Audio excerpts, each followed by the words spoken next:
In this video, I'm going to show you how to contact Marks and Spencer customer support. If you find this video helpful, please consider to like this video and subscribe to my channel. In saying that, let's just jump straight into it.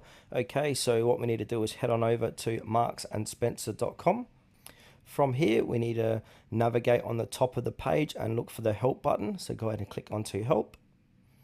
And now this is going to take us to the help and support page. So if we scroll down a tad, we've got get in touch, so we can contact customer service by phone, find the right team for your needs, or contact customer service online. Select a topic to start a conversation.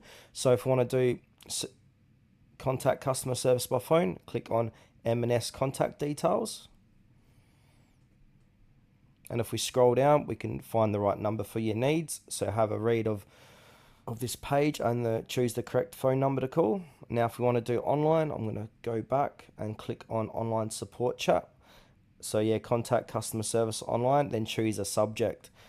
So for example, if we've got ordering, where's my order problem, placing an order, etc, etc. So just whatever best describes your issue, and you want to, that's the reason why you want to contact customer support. So if it's where's my order, I'm going to click onto where's my order and then click go. And now it will say, where's my order? Do you have any questions about where your order is? And you can call them on this number or that number too.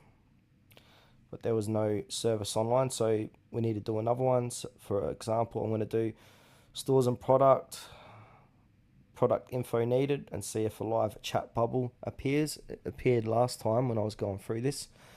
So I'm not sure why a live chat bubble hasn't appeared. It might, depending on what your issue is, it might appear, might not appear, that you can speak to someone live